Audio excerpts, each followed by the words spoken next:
दिल्ली शहर की ठंडी शाम थी। सड़कों पर गाड़ियों की आवाज़ें, हॉर्न की गूंज और लोगों की भीड़ सब कुछ एक अलग ही शोर पैदा कर रहे थे। इन्हीं सड़कों के बीच कनॉट प्लेस के एक कैफ़े में बैठी थी आर्या। 22 साल की, कॉलेज में बीए ऑनर्स कर रही थी। चेहरा सादगी से भरा, आंखों में सपने और होठों पर हल्की सी मुस्कान। वो अपनी किताबों में खोई थी जब अचानक से एक आवाज़ आई, एक्सक्यूज़ मी, क्या ये सीट खाली है? आर्या ने सिर उठाया। सामने खड़ा था एक लंबा, स्मार्ट पर सादा लड़का, अयान। चेहरे पर हल्की दाढ़ी, आंखों में सच्चाई और लहजे में शालीनता। हाँ, बैठ जाइए। थैंक्स, मैं अयान। आर्या बस इतनी सी मुलाकात थी, लेकिन जैसे दोनों के बीच कुछ कहे बिना बहुत कुछ कह दिया गया। कप में कॉफ़ी ठंडी हो चुकी थी, मगर उनके दिलों में एक अनकही गर्माहट उतर चुकी थी। पहली मुलाकात से दोस्ती तक। कुछ दिन बाद वही कैफ़े, वही टेबल, वही दो चेहरे। अब मुस्कुराते हुए, आप रोज़ यहाँ आती हैं? अयान ने पूछा। हाँ, किताबें पढ़ने के लिए आती हूँ। यहाँ बहुत शांति मिलती है और मुझे आपकी मुस्कान से। आर्या हंस दी। उस हंसी में कुछ ऐसा था कि अयान की धड़कन रुक सी गई। धीरे धीरे दोनों की मुलाकातें बढ़ती गई। कभी कॉलेज के पास, कभी इंडिया गेट पर, कभी बस यूं ही मेट्रो स्टेशन पर। कभी घंटों बातें होती, फिल्में, किताबें, ख्वाब और ज़िंदगी के बारे में। एक दिन अयान बोला, आर्या, तुम जानती हो, जब मैं तुम्हारे साथ होता हूँ तो मुझे लगता है ज़िंदगी बहुत खूबसूरत है। आर्या चुप रही, मगर उसकी आंखें बोल उठी। मुझे भी। जब सच सामने आया, एक शाम आर्या ने पूछा, अयान, तुम्हारा पूरा नाम क्या है? अयान थोड़ी देर चुप रहा। अयान खान। आर्या मुस्कुराई। ओह, तो तुम मुसलमान हो? हाँ। आर्या ने कुछ नहीं कहा, बस खिड़की से बाहर देखने लगी। दिल में एक हल्की सी चुप्पी उतर आई। उसके पापा एक सख्त हिंदू परिवार से थे। बचपन से ही उसने देखा था कि धर्म की दीवारें घरों को बांट देती हैं। वो जानती थी, अगर ये रिश्ता आगे बढ़ा तो आग दोनों तरफ लगेगी। लेकिन अयान से दूर रहना भी अब असंभव था। जब दिल ने दिमाग से लड़ाई की, आर्या ने खुद से कहा, प्यार कोई मज़हब नहीं देखता। और उसी रात उसने अयान को मैसेज किया, कल इंडिया गेट चलेंगे। अगले दिन दोनों मिले। हवा में हल्की ठंडक थी और हाथों में गर्म कॉफ़ी के कप।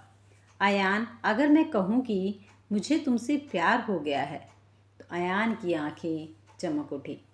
तो मैं कहूँगा कि मुझे बहुत पहले से था, बस कह नहीं पाया। दोनों मुस्कुराए और उस दिन से उनकी कहानी शुरू हो गई। मिलना, हंसना, सपने बुनना, सब कुछ जैसे किसी फिल्म की तरह खूबसूरत था। लेकिन एक दिन सब कुछ बदल गया। आर्या के पापा ने उसके फ़ोन में अयान का नाम देखा। कौन है ये अयान खान? पापा, वो बस मेरा दोस्त है, मुसलमान है। जी हाँ। उसके पापा गुस्से से काँप उठे। तुम्हें पता है हमारे खानदान में क्या होगा अगर ये बात बाहर निकली? तुम्हें शर्म नहीं आती? आर्या रोने लगी। पापा, वो अच्छा इंसान है, बस धर्म अलग है, लेकिन दिल तो इंसान का एक ही होता है। पापा ने गुस्से में उसका फ़ोन तोड़ दिया। घर से बाहर निकलने पर रोक लगा दी।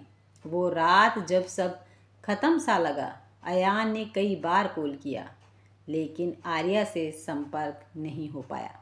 वो हर रोज़ उसी कैफ़े में आता जहाँ पहली बार मिला था। कॉफ़ी ठंडी होती जाती, लेकिन उम्मीद गर्म रहती। आर्या कमरे में बंद थी, आंसू आंखों से नहीं रुकते थे। उसने खिड़की से आसमान की ओर देखा और धीरे से कहा, अगर प्यार सच्चा है तो कोई ना कोई रास्ता ज़रूर बनेगा। एक हफ्ते बाद आर्या ने घर से निकलने की हिम्मत की। रात के 9 बजे थे। उसने अयान को मैसेज किया, कनॉट प्लेस, वही कैफ़े। अयान दौड़ पड़ा।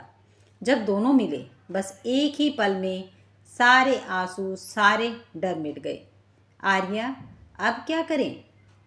कुछ नहीं, बस सच्चाई से जिएंगे। लेकिन तभी भीड़ में आर्या के पापा आ गए। किसी ने उन्हें खबर दे दी थी।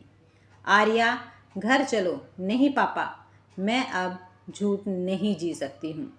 भीड़ जमा हो गई। अयान आगे बढ़ा। अंकल, मैं आपकी बेटी से शादी करना चाहता हूँ, क्योंकि मैं उसे दिल से चाहता हूँ। पिता का चेहरा कठोर था, लेकिन अयान की आवाज़ में सच्चाई थी। उस दिन के बाद आर्या को दूसरे शहर भेज दिया गया, जयपुर। अयान फिर दिल्ली में रह गया। दिन, महीने, साल बीतते गए, पर दोनों ने एक दूसरे से किया वादा नहीं तोड़ा। हर साल 14 फरवरी को दोनों इंडिया गेट के पास उस कैफ़े में जाकर वहीं कॉफ़ी मंगवाते। भले सामने कोई ना हो, लेकिन दिलों में एक दूसरे की मौजूदगी महसूस होती थी। 5 साल के बाद चमत्कार हुआ। समय बीत गया। एक दिन आर्या के पापा बीमार पड़े। अस्पताल में डॉक्टर आया, वही अयान। आर्या के पापा की आंखें खुली। तुम? जी अंकल, मैं ही अयान। आज डॉक्टर हूँ, आपकी बेटी का दोस्त। अयान ने उनका इलाज किया और कुछ ही दिनों में वे ठीक हो गए। उन्होंने कहा, बेटा, तुमने तो वो किया जो अपने भी नहीं करते। मुझे माफ़ करना, मैंने तुम्हें गलत समझा। आर्या के पापा ने खुद कहा, अब अगर मेरी बेटी तुम्हारे साथ खुश है तो मुझे कोई भी एतराज़ नहीं है। आर्या की आंखों में आंसू थे, अयान की मुस्कान में सुकून। शहर के उसी कैफ़े में जहां उनकी पहली मुलाकात हुई थी, उसी टेबल पर बैठकर दोनों ने शादी की सगाई की अंगूठियां बदली। आर्या बोली, देखो अयान, हमने जीत ली ना। अयान मुस्कुरा दिया, क्योंकि सच्चा प्यार हमेशा जीतता है। पास में बैठे बुजुर्ग कपल ने कहा, बेटा, प्यार में धर्म नहीं होता, बस इंसानियत होती है। कैफ़े की खिड़की के बाहर हल्की बारिश हो रही थी। कॉफ़ी के कप से उठती भाप के बीच दो हाथों ने एक दूसरे को थाम लिया। भीड़, धर्म, समाज सब पीछे छूट गया था। अब बस एक रिश्ता था, दिल से दिल तक का। प्यार वो रिश्ता है जो ना मंदिर मांगता है ना मस्जिद, वो बस एक सच्चे दिल की इबादत मांगता है। आर्या और अयान की कहानी हमें यही सिखाती है कि प्यार में कोई धर्म नहीं होता, क्योंकि दिल का धर्म सिर्फ इंसानियत होता है। अगर आपको ये कहानी पसंद आई है तो वीडियो को लाइक, शेयर और सब्सक्राइब करना मत भूलिएगा। मिलते हैं नेक्स्ट वीडियो में, तब तक खुश रहें, मस्त रहें और स्वस्थ रहें।